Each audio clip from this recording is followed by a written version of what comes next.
So hopefully that will allow you back in.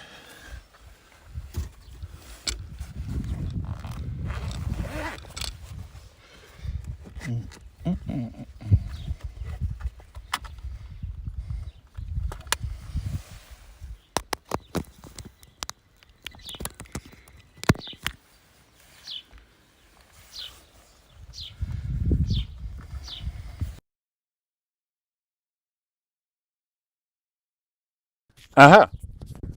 Yeah, that's good now. Yep, fantastic. That is a Brucey bonus, isn't it? So I'm just about ready. I'll just pop that little cover on there. So yeah, interesting start. There we go. That is life. As a tour guide, always have to deal with the unexpected.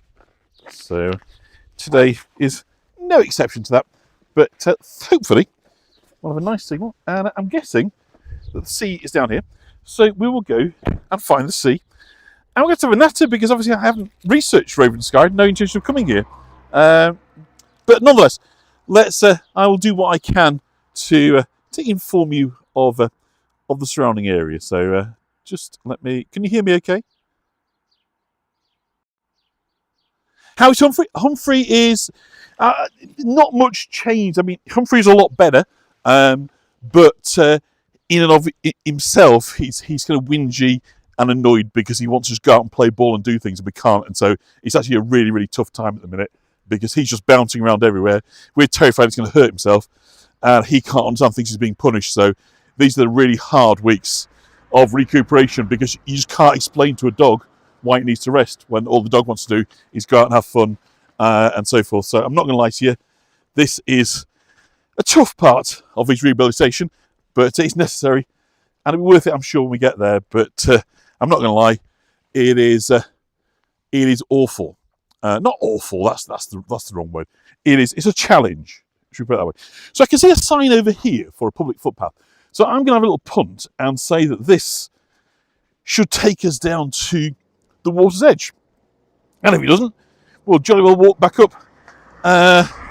So just so anybody knows, I mean, I know there's like a sort of village that looks like Robin Hood's Bay, and I suspect it's kind of down that way. Which way should we go? You guys decide. Should we take the path? So we've got the public footpath sign here, which I guess is going to take us down to the coast, or should we head down this way where the cars are coming from and see if that takes us to a village? What do we think? It is incredibly hard, Cynthia, to explain to a doggy. So toilets, well, obviously in the right kind of place because there's a National Trust Centre here and the visitor centre's here and there's a footpath there. So I'll tell you what, we'll walk down here towards the village first and then we'll see. So you can see, hopefully, pointing out on our kind of left-hand side, we've got the headland. And, of course, the other side of there is Robin Hood's Bay, which is where we were heading towards. And so for those that have joined late, just to clarify, we're actually in the village of Ravenscar, the next village down, because there had been a car accident somewhere on the road to Robin Hood's Bay, which is just over there. You might have to see it in the distance. And so the road was closed by the police. And so I was told, sorry, you can't go any further. But unfortunately, I didn't find that out until much kind of later on, as you might say. And so we were late getting in here. And so it's all been a bit stressful. So you can see, just to kind of give you your bearings, as you might say, we are 5 miles from Robin Hood's Bay. And if we walked, we could get there in 3.5 miles. But we may as well be 10 miles because we can't get there. But there's a tea room 600 yards in this direction. So it's my guess that the tea room is probably overlooking the sea. So I'm going to suggest we go for a punt down here. So we're on the North Yorkshire coastline. And we are probably, I would somewhere in the region of about 10 to 15 miles south of Whitby. So we're like on the top side of North Yorkshire. So we're looking at the North Sea. When we see the sea, we're looking at the North Sea. So, the nearest kind of point across from there really is maybe the upper part of the German coast, maybe Denmark, lower parts of Scandinavia. So we're orientated toward Northern Europe, Northwestern Europe, this kind of it. And it's kind of where the North Yorkshire moors and the coast meet.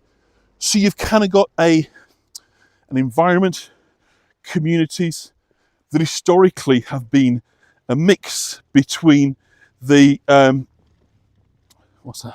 So I'm just looking at the signpost. That have been a mix between agriculture and fisheries. They've been the kind of two major areas. The tea room's a quarter of a mile. There must be something. We'll have a look. We'll walk down here. It's only a quarter of a mile. And if there's nothing, we'll go back and look down there. So you can see here the national sign for Ravenscar coming in. So these were the kind of the two traditional sources of like economic activity, generational. People would work, families, generation after generation, would work in these crafts, but they weren't well paid.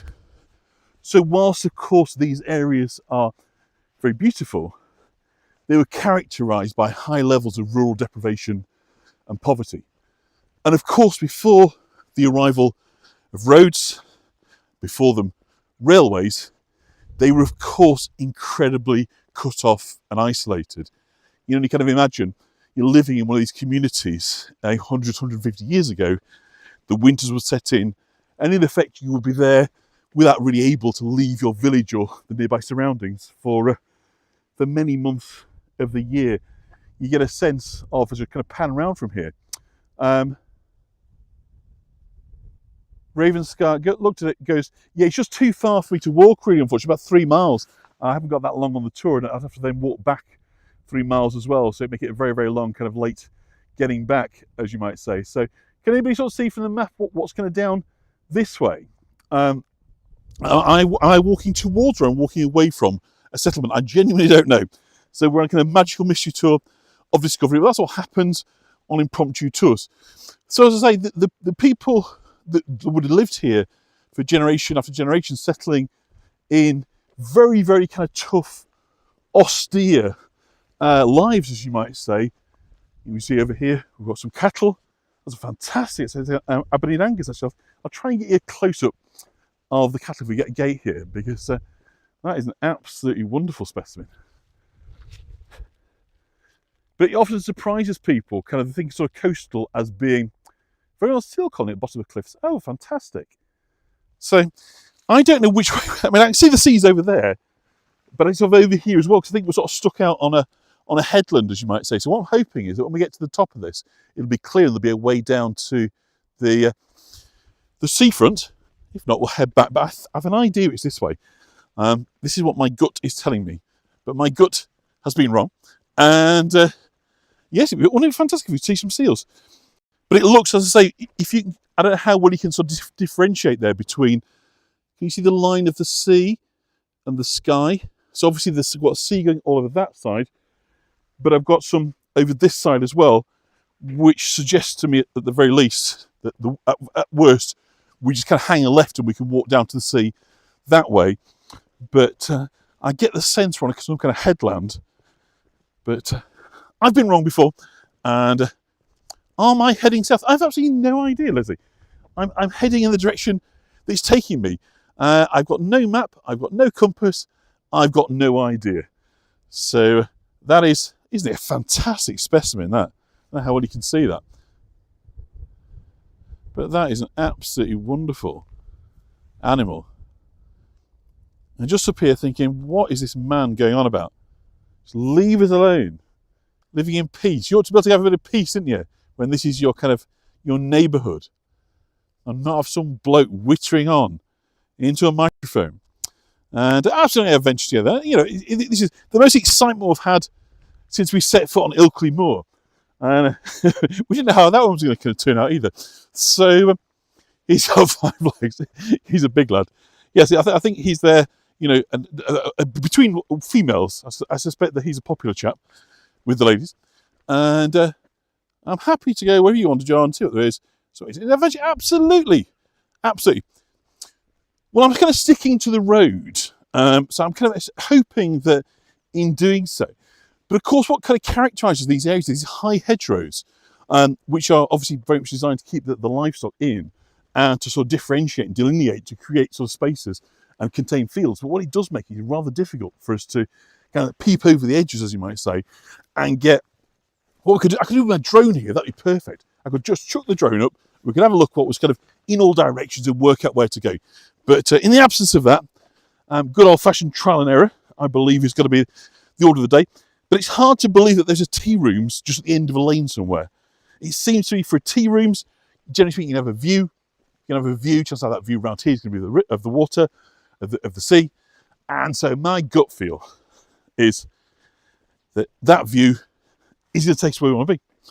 And if it doesn't, hey, you know what? Ilkley was too scary.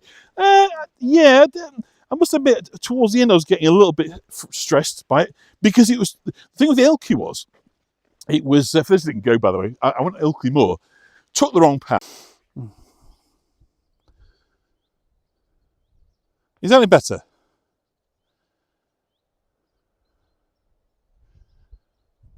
Hello? This is so annoying.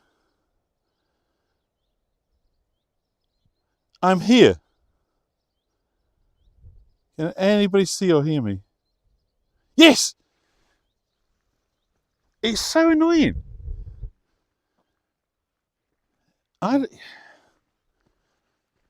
Because your chat, I could see your chat coming through all the time, right? And it was just a spin. But it's such a beautiful spot over here. Let's just go. I think we are going to have to walk back to the village. Or we'll try and walk a little bit along the coastline, just see if the signal will hold up, because it really is a wonderful view. But just thinking, gosh, today has been super stressful. But if the signal hold up, we just show you this vista here, because it is absolutely gorgeous. I mean, it could be on some Mediterranean island somewhere. It's I'm bigging it up anyway. I think it was a bit disappointing after all that. But I just thought, if this sits here, let's just take in this vista. You can hear me, you can see me. Fantastic. So apparently the signal, okay, there but not there.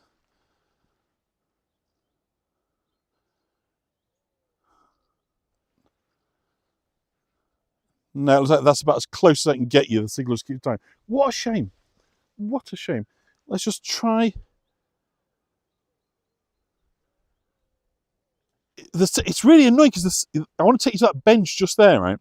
And it's not letting me. So let me just see if we walk this way. God, give us a world where 4G just works. Wouldn't it be wonderful? One day, just to be able to go, wherever we are, 4G will just work. Because we're so close to the sea, we're so close to Cleveland Way, which is really a beautiful path. If I can just get us to it with something like a signal, then it really...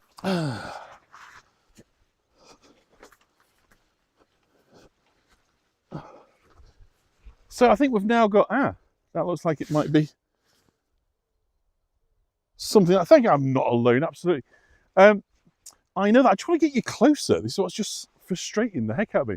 That each time I try and get close to the sea, the signal just drops. And that is uber frustrating. But hopefully we'll be able to get a vantage point in a minute that allows us to look right over the sea, because the light is absolutely beautiful. And as you can see here, we're sort of walking through a mown field. So it really is a very sort of bucolic scene. As I say, it always sort of slightly surprises me, this kind of combination between the countryside, arable land, and then the coast. Because almost always this almost kind of sort of symbiotic relationship. Here we are, look, looks like there's a signal. You start to get your first. How about that? Isn't that something?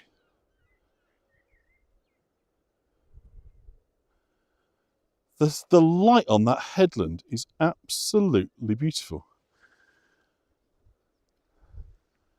Absolutely gorgeous. Is the signal holding up?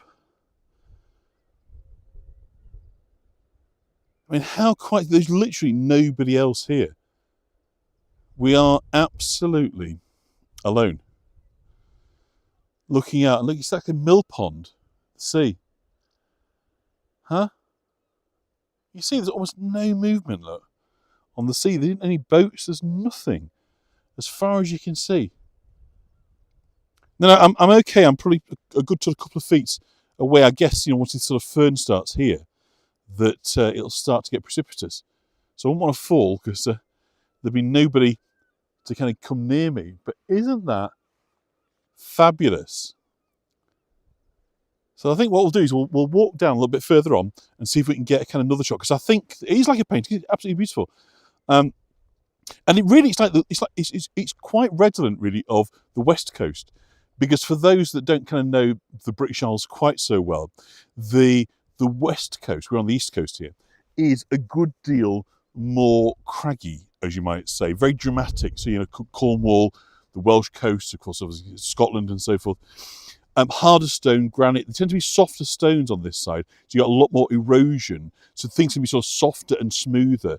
But this could be in Cornwall. This could be of an East Coast look. It's very much. You could be on a Cornish coastal walk. But isn't it? Yeah, the colours. I mean, look, the sea, because it's so calm, is marrying the sky. I'll just pan up a little bit so you can get some sort of cloud in there as well. If I just kind of pan back a little bit, if we can get a sort of headland and the clouds. That's probably asking a little bit too much, but maybe there we go. The whole thing is like a symphony. It's like a painting, isn't it? This is what it makes me wish I could paint. But yeah, Leslie, the sea is dead flat. There's absolutely nothing happening on that sea. And as I say, there's nothing that breaks the horizon, is there? There's no rigs, there's no trawlers, there's no tankers. You've got to pan from one side to the other, and you can barely make out. I don't know how clear it is from your side, but you can barely make out the distance between the sea and the sky. It's like where they meet, isn't it? It's that famous Philip Larkin poem, isn't it, about where sea, land, and Lincolnshire meet. Obviously, this isn't Lincolnshire, but I kind of know what he means. It becomes very blurred and indistinct, and sort of otherworldly, to kind of experience. And then I don't know how well you can hear, but there's just a little bit of bird, gull action in the background going on. So I think let's have a little walk on and see if we can't find ourselves another vista. I'm just making sure that I kind of know where it is that I'm walking, where it is that I'm taking, because obviously I'm going to get back afterwards and and find my way back to Scarborough after this. Go pick up my kids that are swimming in the water park. But isn't that lovely? So thank you for putting up with the dodgy signal earlier. Hopefully that bit of calmness there rewarded you for your patience. There's so much in life. The light is beautiful. I mean, look at it now. Look at the drama on these cloud structure over here. Absolutely beautiful. We've got really kind of delineation on this side between the sky and the clouds. But over here, as I say, it's like wispy, dreamlike sort of quality. So this is the Cleveland Way. This is one of the pathways that's kind of running alongside us here. I don't think I'm actually on the Cleveland Way. I think it's over there. But I don't want to kind of wander through the ferns and the grasses. But hopefully another point will open up in a minute and we're about to get another sea view. And that's what's so rewarding, isn't it, about doing kind of coastal walks, is you put in a few hundred metres up and down. It's quite tiring often because it's not like it's level ground, is it? But then you get rewarded by a spectacular vista that you could never see from a car. There's so much the coastline rewards you for not driving, for getting out on these two legs. And or even buses actually good fun. I don't know if you've ever been to Cornwall, but Cornwall buses are great because you get to travel these wonderful areas. Why I'm talking about Cornwall, because we're not in Cornwall, but a bus, actually, a local bus service can be a great way to see these areas. But on foot, of course, is the best, and it allows you unafforded access to just really kind of special places, really, that are calm, unspoilt, and kind of enjoying them with nature, with flora and with fauna. So the sea is very much in front of us right now, so we're kind of following the kind of headland round. It's a rather splendid isolated house there with a sea view. It's actually like your isolation, wouldn't you, I think, to live there. But look at that land and sky, just in harmony, isn't it? There's no wind. Even these grasses, the lightest dry, so there's been no rain. They're hardly moving at all. Right, a tiny breeze of wind has come along now. But hopefully this really does feel like, you're here and walking alongside, because this is genuinely, I think, an absolute pleasure. I mean, obviously, it's frustrating not to get to Robin Hood's Bay, of course it is. But just finding something completely unplanned, no idea where I'm going, but doing so in the company of fine folk. The sun is shining, and there's a little thistle there, rather colourful. It is so peaceful, Sandy, so peaceful. So hopefully as we come around this corner, we're about to come to the end of some high hedges, we'll get some more vistas, or another vista rather, of the sea. We see another headland, and we'll see where we are. And there's a little path down here, so that always looks good when you can see a downtrodden path. You wonder how long does it take for nature to give up and say, I'm not going to bother growing there because it's so well walked, is that path. A cabbage white butterfly just fluttering around. See that movement on there? Isn't it lovely? Some little crab apples, is that what we call those? Maybe quinces, I'm not quite sure. They're pointed towards the end of those that are into their kind of fruits. It might be quinces. I'm not entirely sure. But anyway, that's what we've got. And of course, lovely ferns. And so that we're coming to the end of that now. So hopefully, another headland is coming into view down here. So let us see what we can see. Yeah, some kind of wild apple, but as I say, it was pointed at the base, so I don't think it's a traditional sort of eating apple, as you might say. I suspect it was some kind of variant. So quince, crab apple, something along those lines. I don't know exactly what it was, but I think it was something akin to that. So I can see a kind of gate top. So I think that takes us back to the road we walked down. So I think once we've had a look down here, we'll go back onto the main road, and then we'll head back towards that path that you appear to take us down to the waterside. And with a bit of luck, I'll best find A, my car, and B, the sea, because I can't get us as close as I would like over here, and I really want to get us down, if we can, onto the beach, because I think it's that kind of day, it's that kind of tour, isn't it, where I think our reward for patience and for belief in the power of stick with it, be patient, it'll come good, I'll get my reward. You've earned the reward of a paddle by the seaside. So that's what I'm going to try and bring you. And thank you, Leslie. It is lovely to be out here. And again, just look at the blue in that sky there. And those kind of panners around. Absolutely dying. I mean, that's what's making my boots. Look at that sky. It's just so often the simple beauty of nature. And you think, how beautiful. You sort of just stand, don't you, and just take in beauty. It's very easy to sort of take things for kind of granted and just trudge on by and kind of keep your head down. But it really rewards you sort of stopping and looking and drinking in what's around you and just being a part of it. Allowing yourself to kind of be in the moment. Like Alex in Melbourne talks about this a lot, doesn't he? His kind of mindfulness and meditation. I'm not so good at practicing meditation, my brain goes too fast, but I can completely get this like now, just being here and not worrying about anything other than we'll see what's around the corner when it comes. But right now, let's just enjoy the sky, the grass, the bird song, the sunshine, the mown grass, the sights, the sounds, the smells of exactly where we are. So there's another opening here. So let us see what we can see. Ooh, this was good. Wow. Oh gosh. I think I'm going to just kneel down so no chance of falling. Look at this.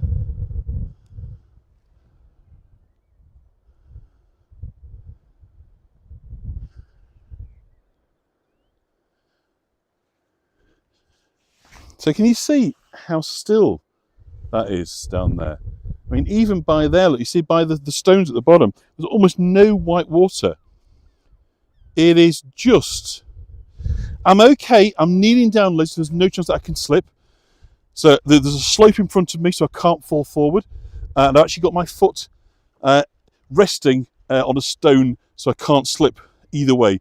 So don't worry, I'm being fine. Oh, fantastic. I'm glad the quality's coming through.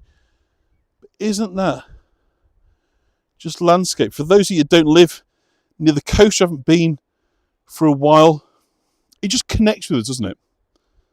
There's something about us and the coast that is just, I don't know, what's the word? Yeah, between tides. So low tide, I looked this up earlier, was about 5:30 today. So low tide was only not even half an hour ago, 3/4 an hour ago. So obviously the sea's quite a long way out. So if we can make it down to the Bay Area, we should be able to go down, have a walk on the beach, and get down there. So I think it's going to be on the other side of this headland. So if we've had our fill of just drinking in the raw beauty of this scene, I think we'll walk on and see if we can't just find the way down to the seafront, which I'm pretty sure all I did was, so you can see I'm standing up now, so I was kneeling down then. It's always a good idea in these situations to kneel down. So for those who are concerned, look, I found a good spot, I had my footholds there, and I was kneeling, it raises upwards, so there's very little danger of anything happening there. So you're always going to manage risk, particularly when you're by yourself. If you're lone working, you really need to be aware of the fact that if something happens, you're very vulnerable. So I do take a great deal of care and make sure that I have a sound body and mind. Don't drink alcohol, those sort of things, before going out on tours like this. And we shall come into Scarborough on a date in August. Well, if you get the chance, have a head down to Ravenscar, because it looks absolutely beautiful. Look at that. Yeah, I think I probably should have, a compass and a map and all those things too, as well. It's pretty somewhat remiss of me not to have those, but I'm kind of very much following. The road is just over here. So, some bunnies here, wild bunnies in front of us, jumping around. So, they hear me yakking on, they will disappear. There's one in front of us, and if you can see that, just that movement perhaps. But there's 3 bunnies right in front of us, so we really are absolutely sharing this space with nature. So let's not take it for granted. Let's enjoy cohabiting this wonderful space. And I wonder if this fence here is going to get me back onto the main road. Yeah, bunnies, they're lovely, aren't they? I mean, they're much smaller. We had domestic rabbits for years when the children were little. I really enjoyed rabbits, I thought they were great pets. But these wild ones, so much smaller. I guess they eat a lot less. Life's a lot more stressful for them. It's like every day is Vietnam, isn't it, if you're a rabbit, if you think about it. Now, let me just start here with these flowers and just pan you up here. Have a look at that. Flopsy mopsy cottontail, absolutely. A Peter Rabbit. Look at that. How calming. Yeah, Casey, I'm glad. I know you've had a rough old time of it of late.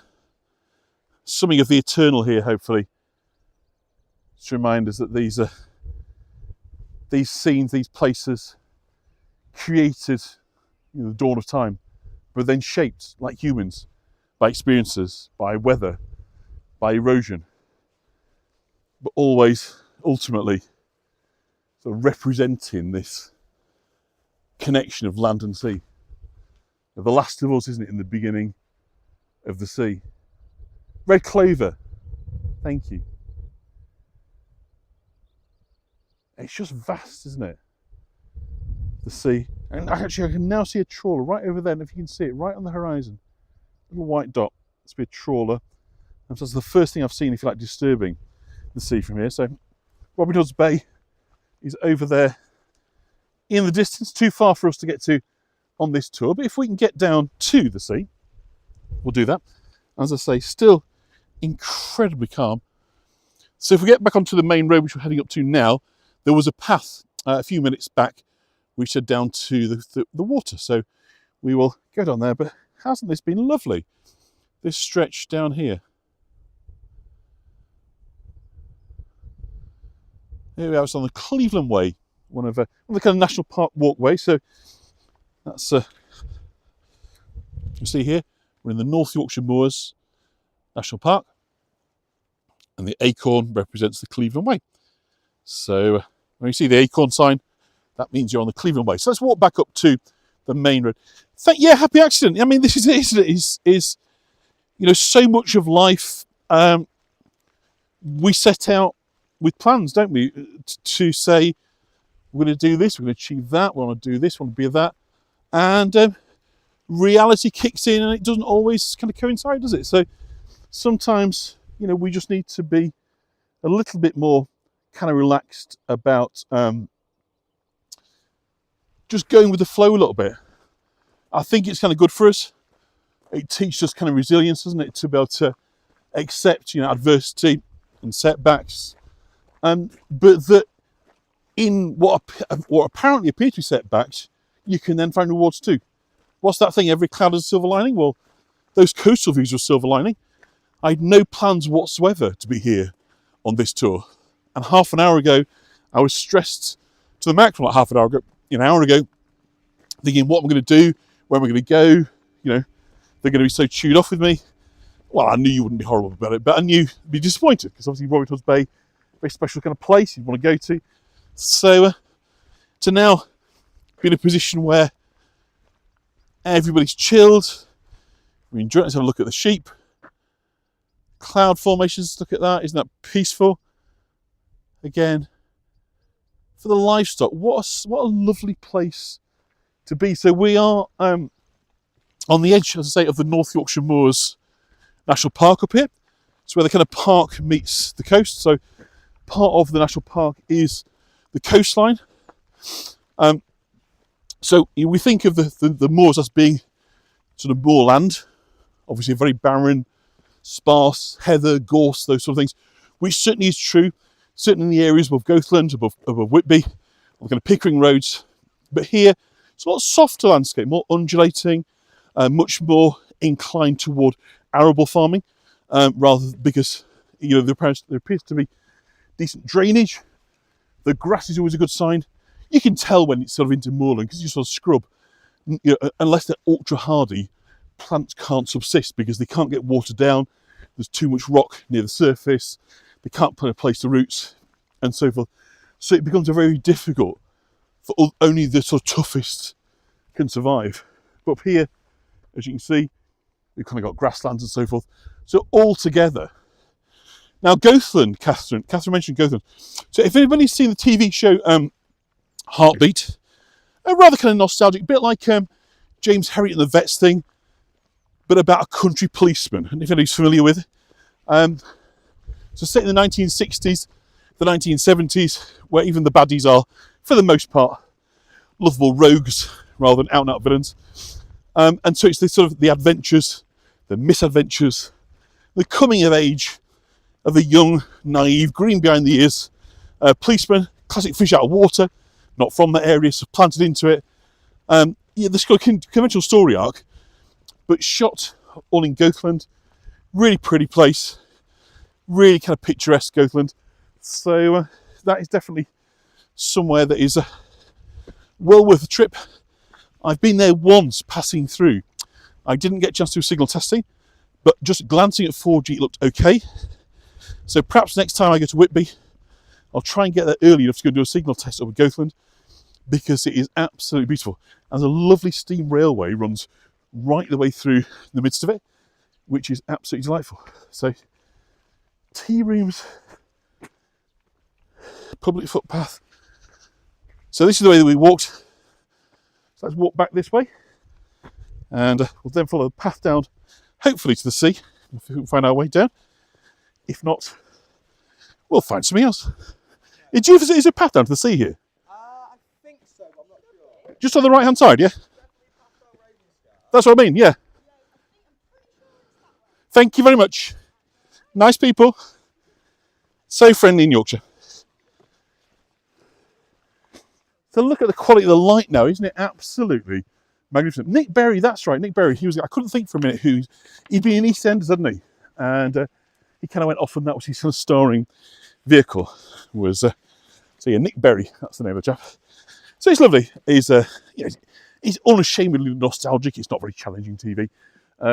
It's just got a nice sort of stories, like the James Herriot stuff, you know, and it's just really an outsider having to learn the ways of, you know, a community and this, that, and the other. So, kind of predictable story arc, but none the worse for it. So,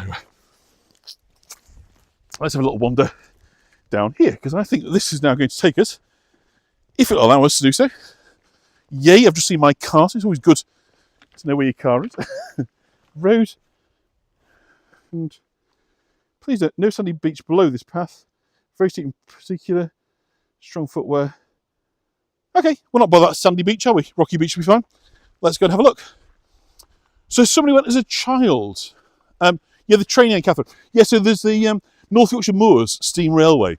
And there's quite a lot in Yorkshire, because what happened was, and I don't know if this happened in other sort of nations, in America and so forth, but before obviously the motor car became the dominant form of transport, people utilised the railways to get to work, to get to market, to kind of connect from where they were living to places.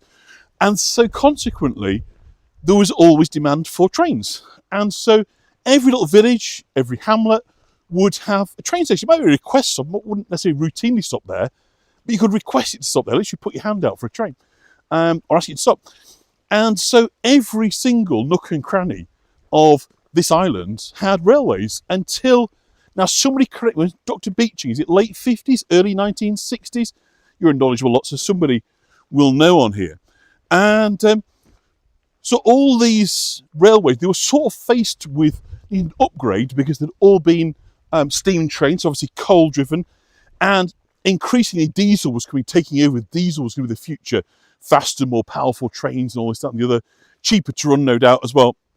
And so they were kind of faced with that, do we upgrade or do we kind of get rid? And Lily Beeching, Toronto Rose, yeah, absolutely, Leslie, yeah. So it was kind of a decision made to, isn't that, look at that, isn't that wonderful? In loving memory of Ingrid. Whoever you were, Ingrid, you were much loved and remembered. What a wonderful tribute. I mean, look at that setting for Ingrid. What a lady she must have been. To have that as her perpetual resting place, memorial place. Crush on Nick Berry. Yeah, he was that kind of, you know, very clean cut, wasn't he? So yeah, so Dr. Beeching, I'm not sure when it was, late 50s, early 60s, somewhere around then, was asked by the government to kind of look and work out what was going to be economic, if you like. That bloody word economic, which means people don't matter, you know, the world doesn't matter, but pounds, shillings and pence, ledgers, profit and loss is what matters. You know, when you measure things solely in terms of cost. Dr. Beeching decided that, probably, I don't know how much it was, 60-odd% of Britain's railways, somewhere in that region, had to go, wasn't sustainable, couldn't be demonstrably demonstrated to have value. And so we basically cut off so many villages, so many communities in this country. With it, of course, they lost the steam railways because it wasn't economic to put in the new tracks and signalling for the new diesel, and then obviously electric later on after that. And so forced everyone into cars. And of course, we've now got a situation where we're trying to get people out of cars and do the opposite. But of course, we haven't got the connectivity. But I suppose the one positive from that, look at these, aren't these wonderful? Look at these buds on here. I was going to a pussy willow, not catkin type thing, but like peas as well. So the one good thing about that is that there's lots of heritage and vintage trains. So lots and lots of these kind of steam railways on the North Yorkshire Moors, the Dales, and the Keighley-Worth Valley, Haworth, those sort of places. They're kind of all served by these old kind of steam stock. Many of the trains have been not that old, built in the sort of 1940s, 1950s, but still, you know, doing the job, taking tourists kind of up and down. Anyway, long story short, there is an absolute dream, an absolute peach of a station up at Goathland, kind of regularly sort of thought of as one of the most beautiful station locations in the world. And of course, he's used for the filming location for the TV show Heartbeat. So if we get a chance and the signal's good, I will definitely take us up there at some point, because I'm getting my urge to get us back out, doing things, going places. Obviously, doing a lot with the kind of Guys Collective for a while. Then I kind of hit a period where I was a bit low, end of Hager, everything was hard work and all this, that and the other. But But now I've kind of come past that. I'm like, no, you know, whatever it is, we rebuild, you know, and we'll start from there. Website's looking good. That should be with us hopefully in a couple of weeks from now. So I'm kind of feeling a lot more positive about things than I was, and hopefully, you know, other folk will start to pick up on a more positive mood and positive vibe. And as long as we can find places that have 4G, we can find places to go and spend time together. Now, isn't this wonderful? So it looks like we're now merging with the golf course, which wasn't what I was expecting. And Channel 5 seems to love Yorkshire. Yeah, I think something about Yorkshire, isn't there, that it just offers, you know, you've got obviously wonderful kind of coastal areas. You've got the kind of the dales and the moors. You've got kind of these picture postcard villages. You've got York, obviously, it's very kind of photogenic as a city. And then, oh, look at this. I think that's a folly rather than an original castle. So I don't know. This looks like it's the next bay on from Ravenscourt. So I think that actually is the bay that I was thinking of is just down there. I don't know if the zoom. The kind of the classic sort of look of a bay there. So try and get rid of that. And I've messed that up. Hopefully you're not seeing my keyboard there. Yeah, good. I think that's probably where I thought I was heading to, but nonetheless, I don't think we'll. But yeah, so looking at this, I don't think that is an authentic historic castle. I think that is folly, but it's very beautiful. Look how blue this sky is now. Is that cobalt? Is that a colour you'd say of that? Cobalt blue? It really is kind of absolute. But then we've got this really dark patch. Look over here. Look at that contrast. It looks so angry, doesn't it? Just sitting over the headland as the sun is just starting to come and sort of starts coming a little bit lower. It's and our view increasingly, you know, is kind of taken it by the headland. So I don't know the name of this bay. So I should do, shouldn't I? But then again, I wasn't planning to come here, so I suppose that's my excuse for having no idea where the heck I am. But that's what I'm sticking with anyway. So that's my stock excuse now on this tour. I wasn't planning to come here, so you can't blame me for not knowing where I am. I don't find where we're at the car. That's the main thing. But I think this is going to take us down to the water side. So hopefully, by the time we come to, we've only got 5 minutes left. But let's see if we can just get you a bit nearer to the water. Let's see if we can hear it lapping at our ankles, something like before we kind of wrap today. And I'll thank you kindly for joining me in this very, very pretty, picturesque piece of coastline where, apart from those lovely people that I spoke to 2 minutes ago, I haven't seen a single soul, which is kind of most odd. You know, whether you're doing it in York and so forth, you know, and you're literally tripping over people trying to get out of their way the constant time. To be out here and see, so cobalt blue and Payne's grey. Oh, fantastic! Well, Catherine, you'd say Catherine should know, shouldn't she? Because she is our resident artist. So, but of course, what's lovely is you've got all these different varieties of blue, haven't you? And this is the thing. You know, when we're kids, would get out a blue felt tip, wouldn't we, and do a line and go, "That's it. That's the sky. That's the sea." But of course, it's not like that, is it? We've got a veritable colour palette. There is a boat in the bay.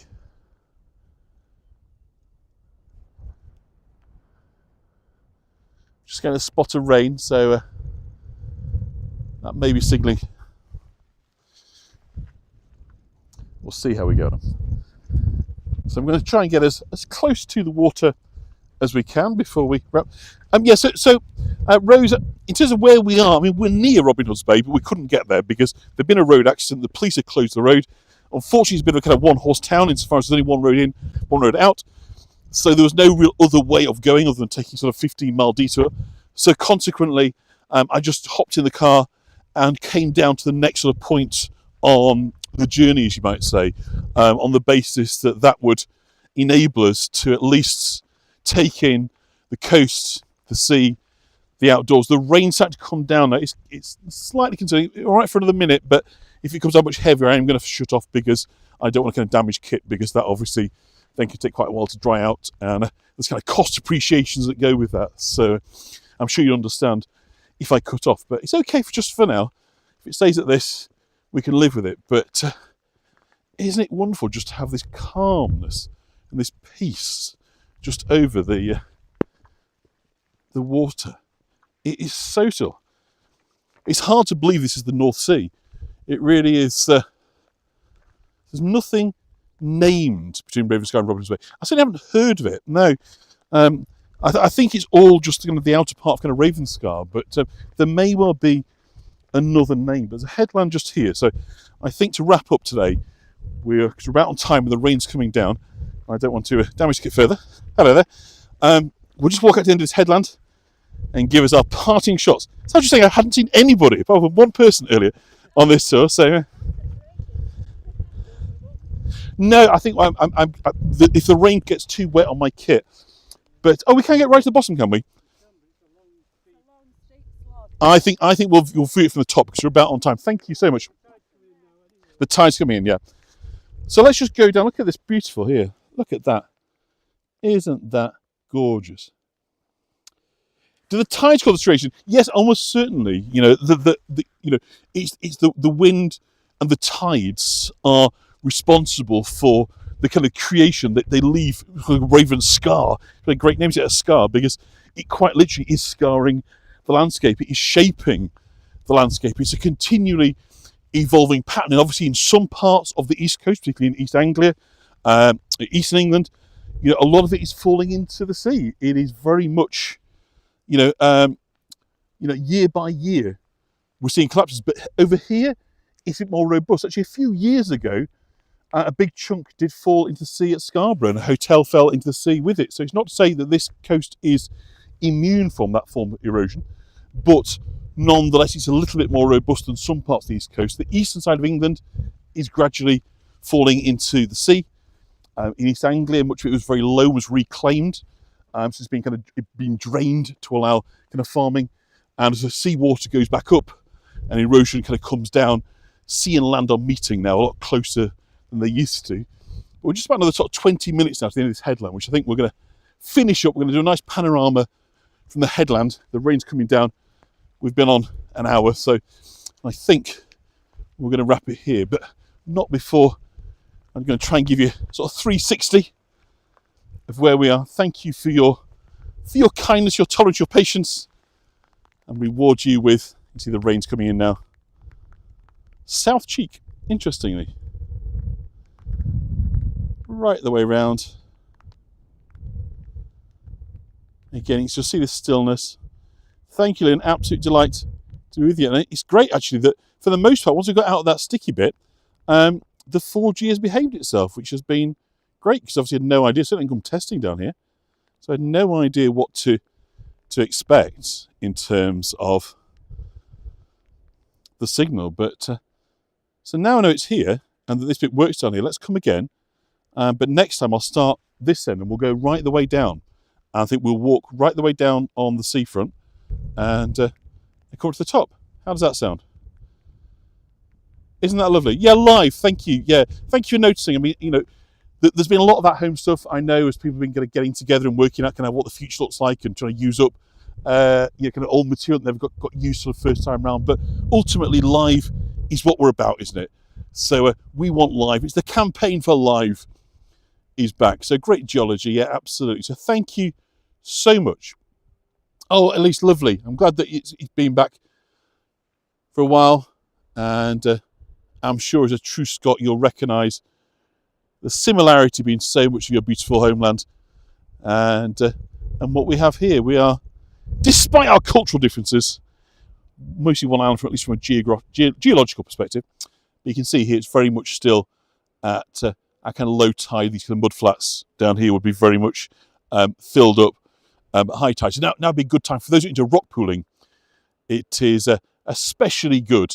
So rock pooling, of course, is looking at all the little nooks and crannies that get filled up. And of course, that's where little crabs and other kind of crustaceans get stranded. When the tide comes in, you know, it goes back out again. Sometimes they get left, and that's what rock pooling is. A great fun little activity with kids. Usually wouldn't eat them these days. You put them back after the afternoon. But kids love nothing more than an afternoon clambering around the rocks, looking for little crustaceans, little crabs, little lobstery type things, and seeing who can have the most in their bucket in the afternoon.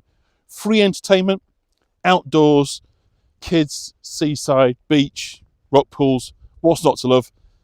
Let's hope that we never get to a stage where digital and video entertainment takes over the simple pleasures of an afternoon on the coast. And with that, I'm going to say thank you so much, everybody.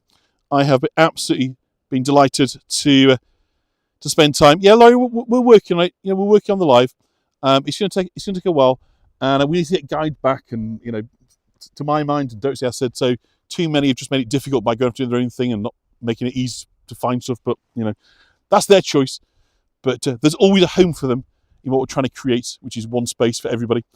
But thank you so much. So I'm going to give myself now a bit of a funky selfie, if I can. I turn around that way and go front camera. Yeah, look at that. You can do a postcard of that, stick that on Facebook. That's very nice. Wouldn't mind that one.